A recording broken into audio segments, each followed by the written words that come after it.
All right, everybody, welcome back to episode 2 of The Spark Show. Glad to have everybody here. So, as you may have all noticed, the first show was basically a podcast that was done on script. I wanted to basically make an intro that was going to be just a compilation of everything that I would touch on in this show.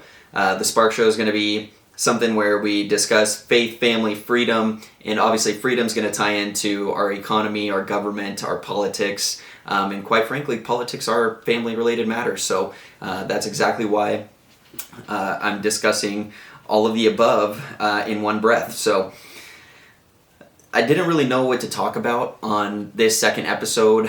There's so much that I could get into. There's a lot that I'm passionate about right now, especially in the political field. There's a lot of opposition that we're seeing within the GOP, internal opposition, and ever since Charlie had passed away, it seems that there's been a little bit of splinter factions that have started to be created within the Republican Party. It's not something that I really like to see. Felt like we were really united before we lost Charlie. I think that he was a fantastic person to be the spokesman for the GOP. I think that he was ushering our politicians, our leaders, into a more uplifting direction. Places where they weren't able to speak to people directly, Charlie was able to step in and help them in finding a way to get to those audiences. And I think that we need to focus a lot more on having civil discourse. Civil political discourse is basically what we need to boil this down to. But like I said, I didn't really know what I wanted to talk about this episode. I didn't really want to make it super political. And so I think for me, what I really want to start with was my family. My family is something that I'm really, comfortable talking about. My own relationship with my wife, where we come from, and how we came to be where we are today. So I want to start off with that. I've been with my wife for a little over 10 years now. And that goes back all the way till 2014. So I guess that would make us 11 years we've been together now. 6 of those we've been married, and we have 2 kids, 1 on the way, and it is such a blessing. And I've always in my mind wanted to be a father. That was like my first dream before I had a dream of becoming anything else. I was like, man, I love my family. I'm one of 5 kids in my family. And so naturally growing up, my parents did a fantastic job raising us and just creating such an amazing childhood environment that any kid would want to create that. I mean, it was filled with so much love at home. Our sibling relationships were always really coherent, and whether it was, one relationship was really solid with a sibling, and then later on it was different with another. I mean, ages were always changing. We're all about 2 years apart. Me and my sisters, I'm the only boy. So very, very awesome to be able to have sort of like different best friends in different seasons of life. Big families are just amazing. There's so much to offer other than just the financial burden and, the terrible talking points people throw out there when they're like talking about kids and the, I don't know, I mean, the grim picture people like to put for young Americans who want to have a family. And truth is, anybody can do it. And I think Tucker Carlson honestly said it best with, have too many kids, go on a lot of vacations. These are the things that make you most happy in life. It's just, get married young. It's okay. There's a lot of people that say, hey, use your 20s to, have fun and do whatever you want. Look out for number 1. But it's like, man, your 20s are a foundational period of life. That is really the time when you should be hunkering down, whether you're in school or not. You should be working jobs, figuring out what it is that gives you fulfillment and purpose in life. It's a critical period, and it's really, I don't think, meant to be wasted on drinking, parties, sleeping around, all that stuff. And so getting back to my wife and I about 11 years ago, 2014, when we had met, I was young. I think 2014, geez, what was I? I think I was about 20 years old at the time. And Yeah, I mean, I didn't really have much going for me. Believe it or not, I actually worked at Starbucks for 2 years, and it was actually at one year at a time back in that time. But it was my second year working at Starbucks when I actually met my wife, and just working that job. And I think just to throw another side note in there, that the minimum wage back in 2012, it was around like $8 an hour. So I definitely made, I think, like $8.50 or $8.25 starting out at Starbucks as a barista. Where I just can only imagine the horrific thoughts and complaints that might be coming from people today if they ever had to work a minimum wage job that paid $8 an hour. That was also my first job right out of high school, working at a go-kart track. And paychecks were small. I mean, they were like, for part-time, I think I was making like $300 an hour. Or $300 an hour. I wish. $300 a paycheck, and that was for 2 weeks. So part-time, the cool thing about it was I was working with friends, buddies, people that were my friends in high school, distant friends who were friends throughout high school, and things like that. But the point is that my wife and I were both working when we met each other. She was living with her dad. Her parents had just split up. She was living in an apartment with her dad, and I was living at home with my parents. And the one thing that I knew for sure was that like I needed to find a woman that I wanted to create a life with and start a family with. That was just like a main priority for me. And so my wife and I, we got together 2014, and I think it was like 4 months into our relationship. I mean, it was just so quick. And mind you, there's things in there that might have been catalyst for these types of things, but my wife and I moved out into our own place together about 4 months into dating. And back then it was just like a major shocker because like nobody was moving out of their parents' house at that time. This was just the beginning of when the affordability crisis really just started to fire up, and people were looking at the economy, looking at the housing prices, and they were saying, okay, well, this is getting a little bit expensive, but we don't really know how expensive it is right now. So back then, I had a job. I was a server after Starbucks. I left there because I quickly learned that, I just wasn't going to be able to support myself and do the things that I wanted to do working at Starbucks. And so I left there. I started to become server bartender. I actually worked at California Pizza Kitchen for a period of time. And that's where I learned the ins and outs of bartending, serving, went on to work at a few more places. And that's what originally was my foundation that got me out of the house. I was into my first apartment with my wife. Well, then she was my girlfriend. And she was working a job. She was like a manager for a nail salon. And that job has just... eventually she left the nail salon, but we've met some really lifelong, amazing friends from the nail salons that are from Vietnam. Where are these other places? The Philippines. Some amazing places, and these techs were, a good amount of years older than my wife at the time when she was working there. She was like a teenager, like 19 years old, working the front desk, trying to be a manager. The silly things we do when we're teenagers, trying to take on responsibility, and, adults thinking that it's a little bit silly, but, we're going to give these people a shot because they're showing ambition. So she was doing that. I was working bartending. We got our first place. I think back then, a single bedroom apartment out here in Santa Clarita, California was like $1,600 a month, which to us back then was like outrageous and still expensive, but we're like, hey, we could come up with it. We got this. It's manageable.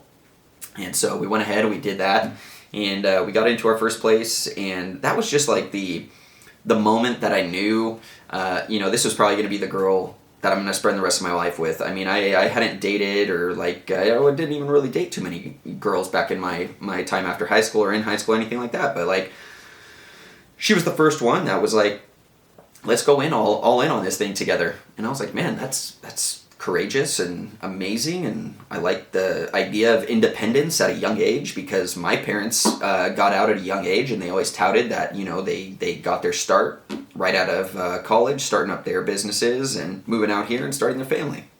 So that was something that I always wanted to do myself.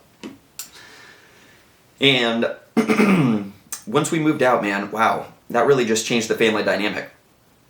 I could really feel that when we moved out, basically, I went from having my immediate family to then basically, before I even got married, my wife turned into my main family. I could feel that before we even got married. It was just something spiritual inside me. I think it was inside her as well.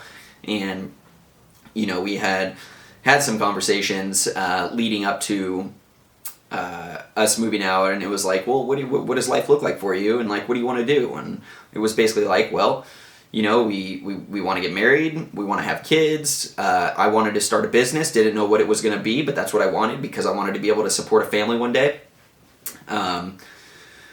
It wasn't really like talking about, oh, we're going to make you a stay-at-home mom and we're going to raise kids that way. But man, we are so blessed because the way that our business sort of snowballed once we got that started was it opened up the opportunity for us to, create the life that we wanted. And that did include, my wife being a stay-at-home mom, us having kids, and us raising those kids at home together, and then eventually homeschool them, which we are starting now the journey of that with our oldest daughter, who's just turned 4. She'll be turning 5 next year. And, there's so much that goes into committing to these things with somebody, especially in the young phases of a relationship, that it might be a little bit difficult to understand what you're working towards until you finally arrive there. And what I mean by that is, back then I knew I wanted kids, I wanted to get married, and I wanted a business, but at that time, none of those things were even a possibility. There were times that we struggled back then to make ends meet, and I'd have to ask my father-in-law for some help, and at the time he was working as a manager for, I think, Vaughn's, in a couple different supermarkets at the time, and God bless his soul. And we lost my father-in-law back in 2020, which was a really, really, really tough time. But these are some of the things that along the way, if you lean on family for support, or you have people that are there that love you and are there to help you in times of trials and tribulations, then it's amazing and it's a blessing.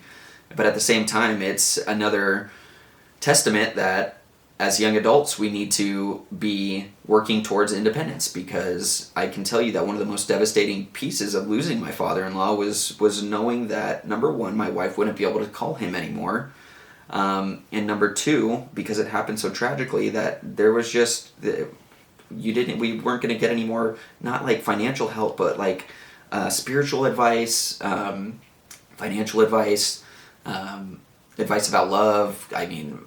If you ever argued with a loved one or a spouse or someone, and your first instinct usually is just to call your parents, because how have you gotten through this stuff? Life is very difficult, it's challenging, and losing a loved one is very tough. But before we get into all that as well, it's like I just want to build up my wife, because she is just such a vital role in who I am today, and I wouldn't be here without her. And so she was just the most amazing person when we moved in with each other.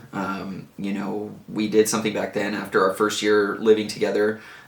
We ended up finding some roommates to split a 2-bedroom apartment with, because that was going to decrease our cost of living by about half if we could split a 2-bedroom. And so we got some roommates, another couple, and we did that for a couple years. And after those few years, we ended up moving in with a family member so we could save some money to be able to move out and do our own thing. And that's basically when I started my business in that time, and I was just done with the day-to-day stuff. My wife was like, you're constantly saying that you want to start a business, and I really do think that you should start a business. However, she didn't really know what that was, and so along the way, she was always encouraging me, like, hey, what's the next job that you're going to try out? What are you going to do to figure out, like what you want to do, or, how you want to, start a business. And so one day out of the blue, I was just quit bartending. I was really over it, and definitely had some bad habits back in my, youth, where I would just cold turkey quit a job, and I wouldn't give 2 weeks notice, because I didn't really think that, I basically put my happiness above the respect of my employers, and that was really wrong back in the day, and I would highly advise against that now. I just don't see where my moral clarity was back then. I think I was just more on a, very selfish mission of just like, I need to help myself before I can help anybody else. However, I really in that point in my life wasn't putting God at the center of everything I was doing. And I had actually during that time sort of walked away from Christ and sort of lost my way, you could say. I'm not really sure, why I sort of walked away. I can tell you it was probably from stopping going to church. Stopped doing that, and it's definitely a big regret in my life because I think that would have added some valuable support, especially when you're maturing as an adult. And adulthood can be really tough, especially with some of the changes and adjustments that it brings. So walking back to faith was very crucial for me, and I just touched on moving in with some roommates with my wife, and during that time was the time that I actually took on a job working for this family friend, and he owned a service company, and I wanted to see exactly what was, how did someone close to me start a business? What was he doing, and how do you do this? And I know my parents had run and owned hair salons, and my dad's a hairstylist. Mom was managing them, was a hairstylist at one point. All of their families were in the hair industry. And so I wasn't really interested in hair. That's the one thing I knew. My dad gave me a shot in high school to come out, hold up some hair, help him do a color on one of these clients of his. And man, I was just so not into it. I was like, man, back then I was riding my motorcycles a lot, my dirt bikes, just playing a lot of video games. Things that were a lot more interesting to me than work.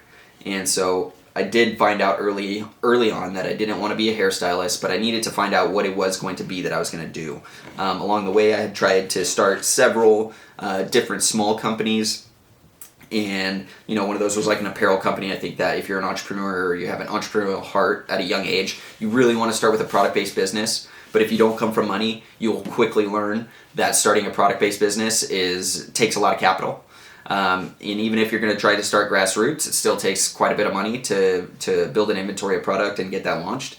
And so basically what I did when I found out that wasn't going to come to fruition, I went back to working a little bit, doing all my service jobs and stuff. But then I ended up, what did we do? We did some vinyl vehicle wraps, and I was wrapping cars, did semi-trucks, race rigs for race teams, all this good stuff. I did that with a business partner who was a friend at the time, and that was short-lived just because we had different ambitions, didn't see eye to eye on that, and we parted ways, and that was for the better, because eventually what that led me into was to go take a job, something that I really wasn't happy to do at the time, which was go out and essentially be a glorified porter, but it was pressure washing, window cleaning type work, things like that. And I ended up working in some night shifts, middle of the night stuff, leaving at 6 p.m., coming home at 6 a.m. And wow, those days and nights were carnage. I mean, they really tore into me about what it takes to be successful and keep an operation going. And then I saw the back end of what our family friend was doing to keep this business alive as he was operating, one of his locations down in Orange County, and then also a location up here in LA. And I was part of the LA branch, and I had a family friend, also a childhood friend, who was working with me at the time, that was doing the same thing. And eventually our family friend sold the business, and he sold it to some guys that we weren't really a big fan of, and so we both ended up just piecing out from the opportunity. However, what was really cool about working with my childhood best friend for our family friend was that after he sold his company, we felt pretty solid about starting our own thing, basically doing the same exact thing. And what we were going to start doing was basically pressure washing and window cleaning. And we had learned how to pick up commercial accounts, working with restaurants, apartment communities, municipalities. I mean, this was really just the blueprint for us on, hey, you want to take an idea out of concept and into the real world, then, go and do it. And how you do that is, well, don't care about what the name of the company is, or, how much you're selling it for, or whatever. It was go sell one product or one service, complete the job, invoice it, receive the check, and once you have one done, you've now proven the concept. And so we did that. We ended up getting like an awesome commercial account that like gave us a friggin' major catapult right out of the gate when we started up. We financed some equipment, and we had a huge opportunity with a contractor up in the Bay Area. And so just some things that sort of fell in place, and it was just, right time, right place sort of thing, a little bit of luck, but also ambition. And everyone's saying that timing is everything. Well, it's not. The only good time to actually start was yesterday. And I can guarantee anybody who's started their own business, the one regret that they might say that they have in life was that they didn't start sooner. And I think that for people who are waiting to take the jump, or they're waiting for the right time, it could be so many different things, but the right time will never come if you're waiting for it. There is only seizing the opportunity that's in front of you, and then letting everything play out from there. And if you're an entrepreneur, then you know that the School of Hard Knocks is one way to learn business, and then also having great mentors is another. Basically, you can make mistakes, but so long as you have a good head on your shoulders, and you remedy those mistakes and you continue to build and do better, it's pretty much a guarantee that you'll be successful. I do believe that, and that's basically what happened, and starting that business in 2018 and being out on my own is what really was the catalyst for getting to where I am in life today. It was back in 2018, looking at like housing prices here in California. I think back then they were still astronomical. I mean, pre-COVID housing prices were still, pretty outrageous. However, born and raised here in California, we're a little bit, locked in, or you could even say we're a little bit conditioned to believe that the prices we're dealing with here are normal and that they can't be turned back, or there's not going to be a market correction or anything like that. And so, as an entrepreneur at least, one of the things in my mind was like, okay, well, what am I going to do to be able to afford all these things? House, family, cars, the business. How is this all going to work? Well, build that business was the answer. And, there's been a lot of things that have happened along the way. And I think one of the best things that happened in my life since starting my business was, having my wife's support.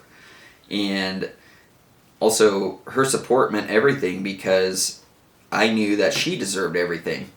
And just a few words of support were enough to get me to have the discipline, have the courage, and have the know-how to be able to continue fighting every day for what I wanted, or what we wanted, a shared dream. And I think that what people don't understand about being your own boss is that discipline is the most difficult element of that. That if you don't have discipline, you won't win. Not in entrepreneurship. It's just not going to happen.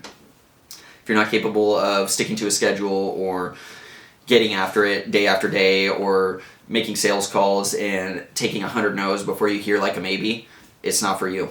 But you have to know too that the reward is much greater than the downside. And that's why, entrepreneurs want to throw on a roll. For me, I can't tell you how many calls I've made to sell services for our business, and how a majority of those are no phone calls. And it's almost a little crazy, entrepreneurs, because you have to know the statistics and the data behind rejection, but you also have to know that there's tremendous upside to the rewards of that rejection. And so even after the most brutalizing days where you've lost and you maybe didn't even win, it's about starting the next day over with the fact that you failed all day yesterday, but today's going to be a day that we win. And so you got to be able to live off of the small wins. If you're somebody that needs constant positivity and encouragement, and you can't operate on your own, and you need somebody to tell you what to do, starting your own business is probably not for you. But on the off chance that you are the opposite of that, I would highly encourage you to find what your purpose is or to find what you're good at. I would abandon the old philosophy of follow your heart, because I think that following your heart has led a lot more people into debt than it has led them into positive outcomes. And what I mean by that is, college, for instance. If you think that pursuing a gender studies degree and have no idea or premises of a job that you're going to get after college, why would you invest in something like that and take on a tremendous amount of debt just to learn about a subject? And that's why, we agree with Charlie that college is a scam. And I say that proudly, even with a bachelor's degree sitting right behind me. Nope, it's over there, though.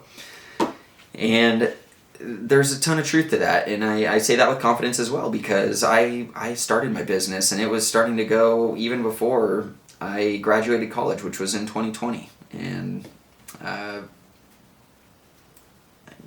don't even, know what to kind of feed off of that. I think that the biggest blessing of all with my business was that my wife got to see me go from basically a dreamer to an achiever. And that's probably the most inspiring transformation that you can give your girlfriend or your fiance or your wife, especially if you met your spouse or your loved one at a young age like I did. So to be able to meet my wife when she was 19, I started dating her when I was 20, 21, and back then she saw me for who I was, for what my character was, for how I loved back then as a young, immature 19-year-old dude. She knew I was all these things and good stuff, and I'm not really sure what else I sold her on, but man, I give her so much grace, and I love her so much because she bet on me when I had nothing to offer. And that's huge. And I think it's a dilemma that a lot of kids are facing today, especially my sisters, some of them who are not in long-term relationships, or they've struggled to find somebody who they can be in a committed relationship with. It's a little bit discouraging to see some young men that are having to stay and live at home, up into their 30s, just because of the affordability crisis here in California especially.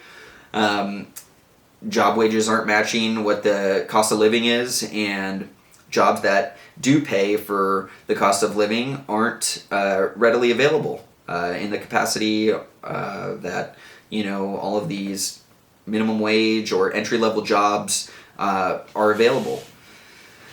And so it's the greatest blessing that my wife, back when we were nothing, just basically in a whirlwind of love. I think they call that the honeymoon phase, right? When you first start dating somebody and things are just amazing, and they're just kosher and everything's going well. But then you start hitting those real milestones and you start having the big conversations, and it's like, here we go. What are the big things that we're going to do? What were the big topics?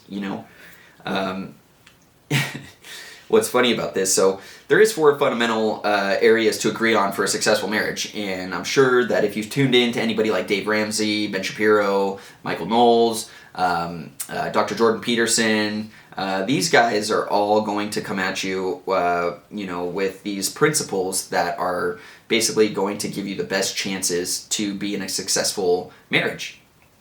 And the 4 things are going to be money, religion, children, and your in-laws. And if you can agree on those 4 things, then it's overwhelmingly a good chance that you're going to end up in a fantastic, successful marriage. And I think that a lot of people need to have, a conversation with their girlfriend, their boyfriend, somebody that they're engaged to, about these topics. Because if you haven't, then you're going to be like me when I was in my early days relationship with my wife, who was then my girlfriend. And you're going to go through the school of hard knocks. And I sure do hope that you have some pretty strong fortitude, mental fortitude, because those subjects at a young age do not handle well with the young mind. And what I mean by that is, when you're young, nobody wants to talk about budgeting, because budgets are no fun. And when you're in your 20s or your teens, it's more likely about getting that paycheck and spending it, because that's what people are doing out there. And that's what people think it's all about. It's about partying, it's about material items, it's about going and showing what you got. But yeah, I mean, there's such more depth to that conversation, especially if, you know, you're getting with somebody that has big dreams, goals, ambitions. It needs to be set and established right away. Hey, I don't want to blow all of our money right away, you know, and if we are thinking about getting married, you know, we're already living together, we should start talking about how each of our monies in a big pile can make something much greater. And it's not about, when you're not married, calling their money your money or your money their money. It's more about knowing what's coming and knowing what your dream entails. And so when I talk about money, I truly believe it's something that my wife and I practice ourselves. There is no such thing as her money and my money. It's only our money. And that's a concept that a lot of people should definitely start to practice a lot more. I think that having a strong philosophy within your own family, and that's with your spouse, and you don't have to necessarily talk about that with your kids till they get older, but setting healthy boundaries with what you're going to do with money. Life can't always be vacations, can't always be fun trips, it can't always be eating out, it can't always be the things that we want, but there has to be sacrifice in there as well. Sacrifice is what's going to get us to the ultimate end goals every day of the week. Same in business, same in family, same in religion, same with your children. And that number two conversation is a huge one. Number two is going to be religion, and this is one that I truly don't understand. Well, I do understand because I share the same beliefs as my wife. I was raised Catholic. I still am a Catholic, practicing Catholic. However, my wife was raised Christian, and we've had many conversations where it's like, well, are we going to be Catholic or are we going to be Christian? And, I definitely haven't walked away from the Catholic Church. I think there's more for me to learn before I make any big decisions on, if my wife's going to become Catholic or if I'm going to more go in a Christian direction. I do put all of the, I put all of the Christian denominations basically under one umbrella, just in my view. So there was never really like this distinction between Catholicism and Christianity. Although I will be diving a little bit more into that because my curiosity has struck me over the last, year or so about this. And I think that there are some dogmas in Catholicism that I haven't really looked into that have been brought to my attention. And maybe there's things I'm skeptical about with just the blanket branch of Christianity. And so it's okay. It's okay to be skeptical. It's okay to ask. But I think, with religion, when it comes to your spouse and ensuring that you're going to be in a successful marriage or relationship, really important that you see eye to eye on this.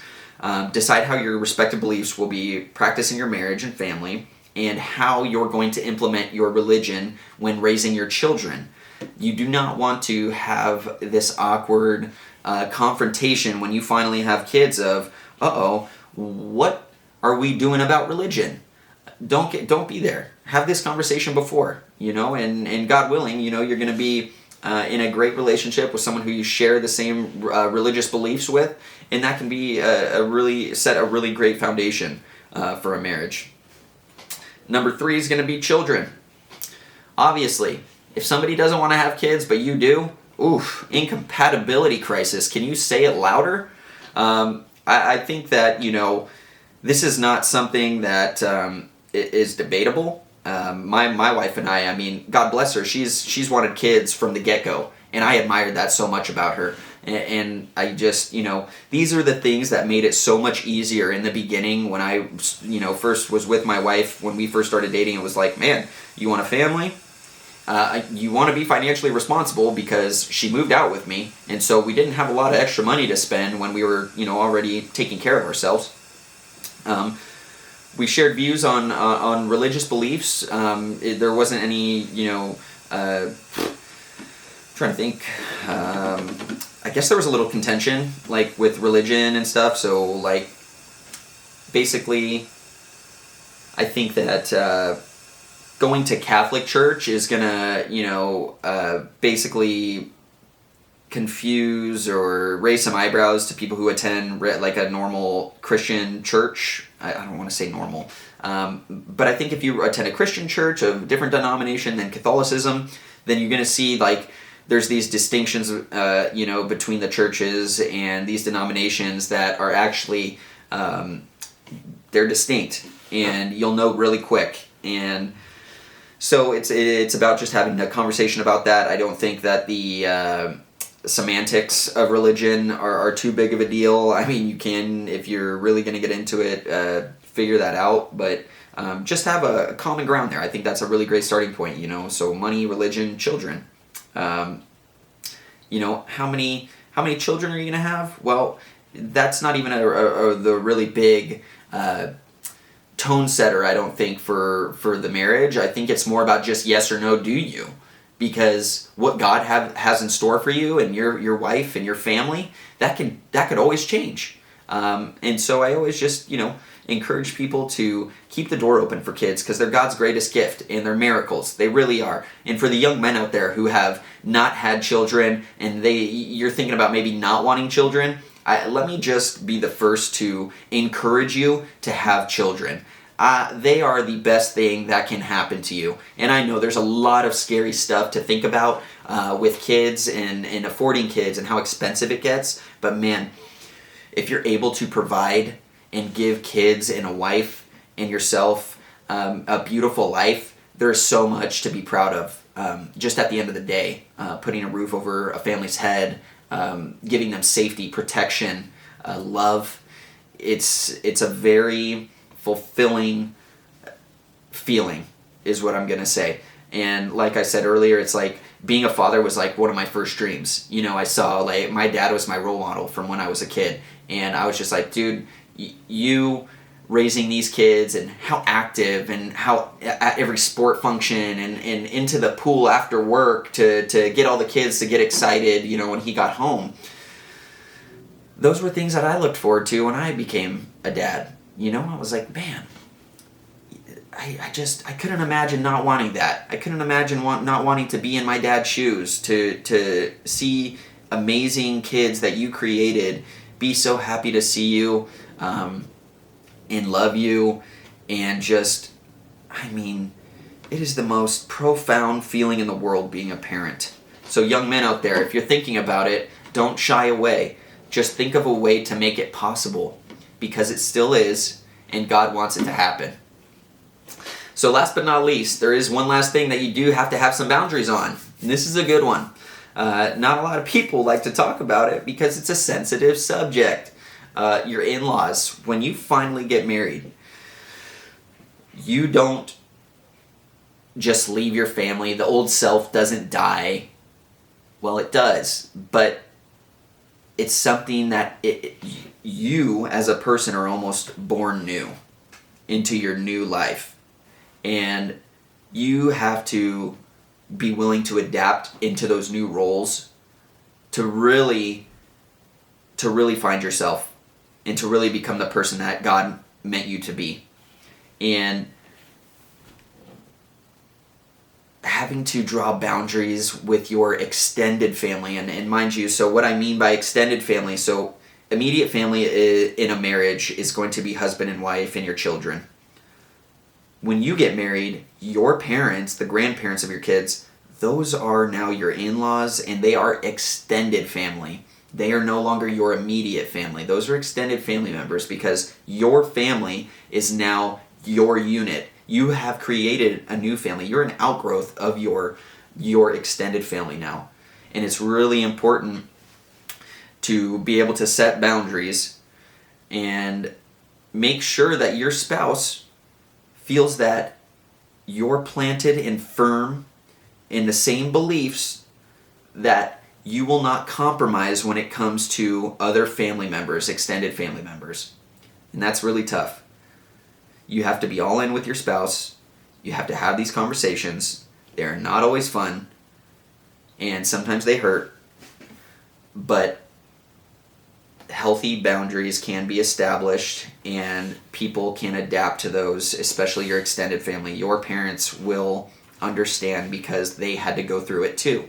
This is not something that is like, it's not an anomaly to families when a family member leaves the house, goes and gets married, and then has to start their family and start forming their own rules, boundaries, establishing their own beliefs. I mean, it's a whole foundation that you have to create. I mean, and you have to make the foundation and you have to frame the house, just like the founders did with the United States of America. They created a foundation for us with the Constitution, and they framed it up from there.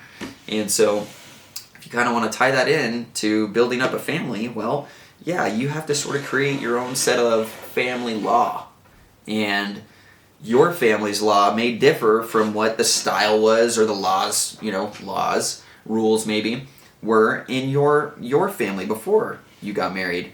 However, I think that when you are raised and you come out when you have solid character and you have a good religious foundation and you have a strong partner, that those are all the things that are going to make these things a little bit easier. And so I think just forming those boundaries is going to be a lot easier if you kind of just rip the Band-Aid off and have a discussion with your spouse about what you're going to do, how you're going to do that. It's definitely something, if you have very involved grandparents, that you want to make sure that your spouse and you are that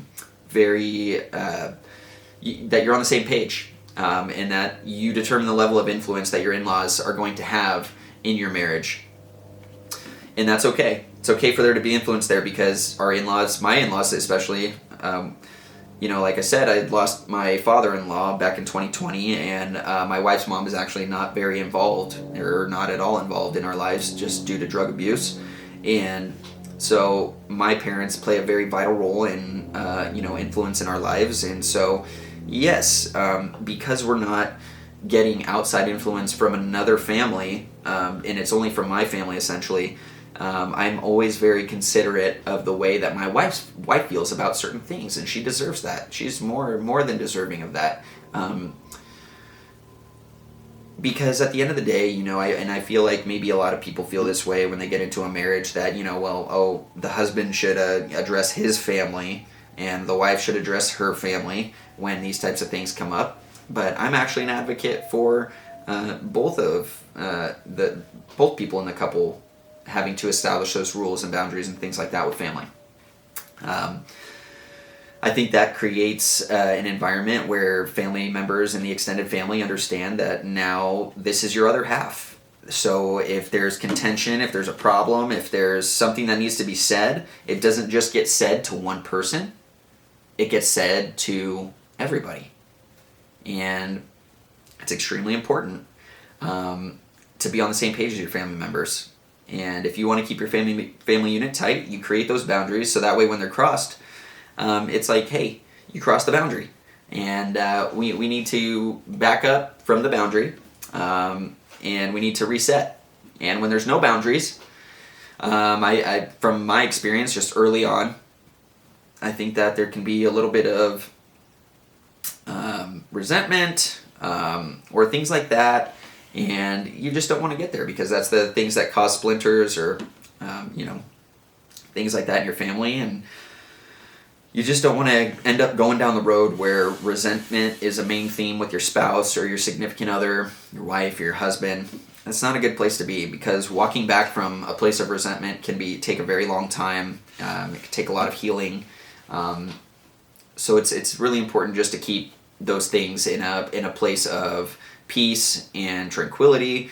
And I think that when you're having a time of peace with family and in-laws and the influence and all of these things, and everyone is basically functioning in the way that everybody understands they should be, is when things are just the best in family. I mean, once you have the rules set, the boundaries and the influential outlines sort of figured out, it's it's a lot more fun to participate in family. It's very contentious in the beginning, having to outline these things. In-laws can push back on you, make you feel uncomfortable, make your spouse feel uncomfortable. But these are things that we have to learn to grow and deal with. And the more that we learn to take on these issues and how to mend these issues, we also grow in our marriages as well,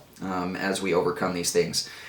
And so that was just the 4 topics that I wanted to get through. And, basically my wife and I, we have always agreed on the money, the budgeting, the religion, children, and basically the in-laws was maybe the one thing that was like definitely a school of hard knocks deal for us. I think there's a lot of people that do spiritual counseling at churches and things like that, or, people that do read baby books before baby comes along, and that's all great. And I think you should do that if you like to do those things. But my experience was in the school of hard knocks. It was just experience. It was all anecdotal. That's all I got. I could tell you that, there was a lot of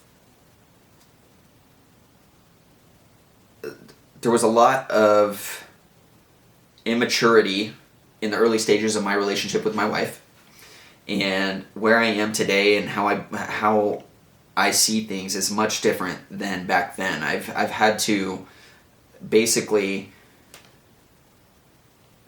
go from being a boy to being a man. And that sounds silly, but that's really what needed to happen. There were a lot of things that affected me in my youth that were unaddressed, that would cause me to have crazy anger outbursts, or if I can't even think of something as an example, but I mean, I would just so outlandishly get upset about ridiculous things when I was young, and it would cause big problems with my wife, and we'd get upset, and we'd end up places of deep resentment and not wanting to be in the same room or even sleep together in the same bed. It was just like, wow. And what I can tell you today is I can't tell you the last time that I've had a heated argument with my wife about something that we became so disassociated or angry or resentful about. And I can tell you why. I can't tell you the last time that happened, because my wife and I have done so much work together to figure out how to gain control over these things. And first and foremost, it takes a lot of soul searching, and it takes a lot of commitment, especially to your significant other, to become the best version of yourself before you give that self to the other person. And when I say give yourself to the other person, of course I mean marriage. And it's so true. And I just knew out of the gate with my wife when we first started dating that I had some issues from my early childhood that had been unaddressed. I'd never really professionally talked to anybody about those things, and she had things from her childhood, from her parents being divorced, her mom being just completely submerged in drug abuse, and the horrific fallout of all of that, and the divorce between her parents, and where she had ended up, and the lack of parent involvement, at a adolescence age. It was tough, and I knew just from the influence from my parents and talking to her father, it was like, dude, you guys need to both work on these issues so that way you guys can give the best versions of yourself to each other. And so, I know this is silly for a lot of people, but therapy works wonders, and it's just like a podcast basically, but you go and you talk to people, or a therapist. And I will say this gladly and willingly, that there are good therapists and bad therapists, and it's really, I urge everyone to use caution when you go to therapy, and just use your best judgment. That if you feel like someone's nudging you in a interesting direction, and when I say interesting, I mean a bad direction, then just cut it off, go see another therapist. But have somebody to talk to that you can basically unload all of your crazy, thoughts, and maybe the issues and the problems that you're dealing with, and maybe some of your emotions that you just need to blow off. I mean, these are just crucial things that need to be done, in order to find the best version of yourself. There's too many people today that are going through early childhood, adolescence, that are experiencing trauma, that are not addressing these traumas into their early adulthood, and it is going to have a ripple effect into any relationships or things that are going to be happening in their life down the road for them. So if anybody, if there's any advice that I could give to people, it may not be taken as the most, cherished advice or anything like that, but if you're struggling or you just want to get to know the best version of yourself, that there may be something, within you that, maybe you haven't been able to openly speak to somebody about, just go check out a therapist, find somebody that you could talk to, and let those problems be, let them be out on a table and open for discussion. Because maybe a therapist can see a way through or a way to solve that you didn't see as clearly. Because whenever it comes to problems, issues, or anything like that, third-party observation is just like the best, because it gives you a little bit of unobstructed view of the situation. And so that's a really, really big element that allowed my wife and I to become so much more cohesive and stronger in our faith and stronger in our own relationship. And so after, I think, a majority of the time we dated before we got married, and even after we got married a few years, my wife and I, we attended therapy regularly every week. And I'm not ashamed to say that, because it actually came to a point where it was nice to go and talk to our therapist, and he became more of a friend. And the conversations went more from we're here because we have problems, to eventually over time being successful in therapy, to hey, here's what's going on in our life, and here's how we're dealing with it, because you gave us all the tools and resources to be able to handle these things, and now we are mature, fully capable adults, and we are handling these things. And it eventually came to a point where it was it was a therapist's dream. It was all right, little birdies, you guys have successfully mended your wings, and now you could fly out of the nest. And that's one of the most inspirational feelings that you could get when you go to do something to improve yourself. And it was so rewarding, because I think back all the time to the guy I was when I told my wife, hey, we need to go to therapy, you need to get help, and I need to get help. And it was just the people we are today, we're not perfect. We all fall short of the glory of God. But we're doing our best. I mean, we've walked now firmly into our faith. We're firm in our marriage. We're not insecure whatsoever. We're so just beautifully, we're one, is what I can say. I can say that truthfully now. I think some people, when they get married, it's they think about all the Disney movies and all of the Hollywood, the endings, the happily ever afters, and yes, it should. That's what it should be when you get married. It should be that. But life is not Hollywood. It's not. That's not a lie at all. And we all face an imperfect life, and it's just about what we do with it. And I would just encourage you that if it's really big things that are taking a toll on you, just do something every day, make a small investment to do something every day to make a change. And I can tell you that the snowball effect is real. Snowball effect is real in personal healing. The snowball effect is real in business. The snowball effect is real in religion. And one last note about religion that I will say is that, since Charlie's assassination, it was, I went through a pretty difficult time with that. I think it was about a couple minutes after he was assassinated or shot, I got a message from one of my family members, and they had said, hey, did you hear that Charlie Kirk was shot? And I just quickly, refreshed my feeds, and there it was, and I started seeing all these horrific videos from UVU. But the fact that when I received the news that Charlie passed away,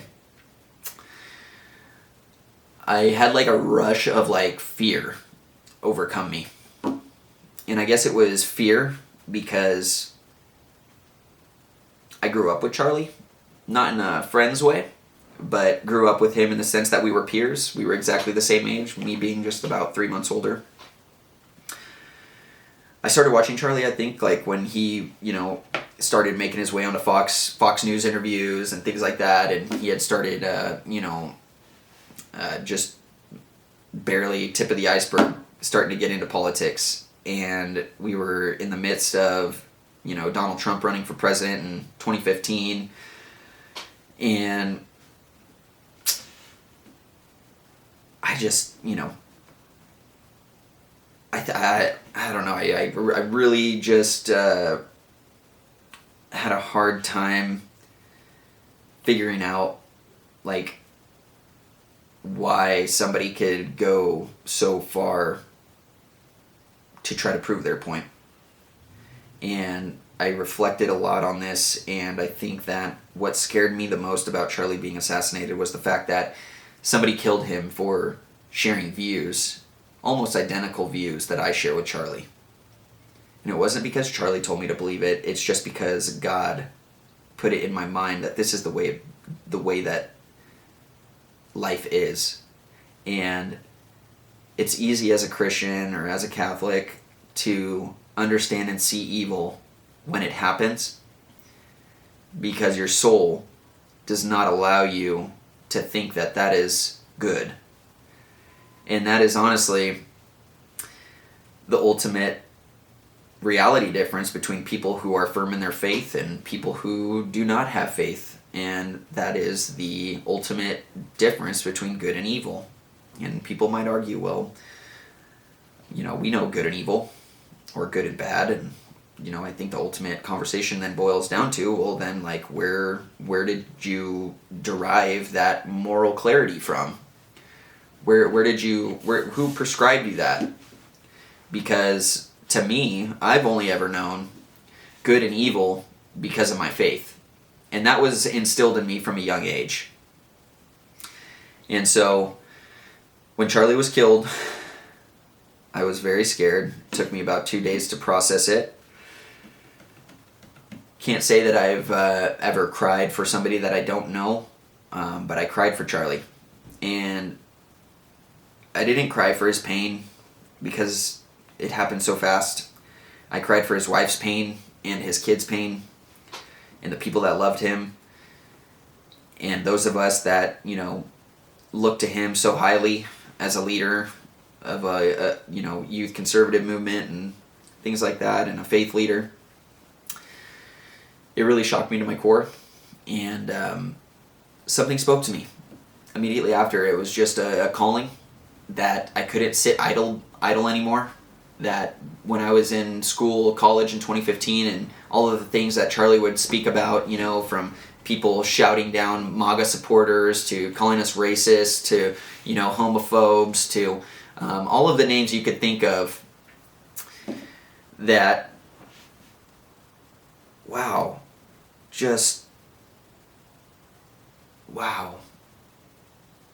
how did we get to a place where speaking the gospel could be translated as hate or hateful?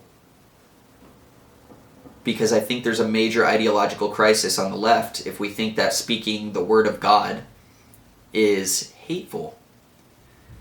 Because for as long as I can remember, and as long as history can tell us, religious foundations have been the foundation of good and evil since the beginning of time. And I'm just not sure that the fight we're facing today is one of moral antics. I think that what we're dealing with today is a spiritual crisis. Absolutely. And I say that because conservatives, Republicans,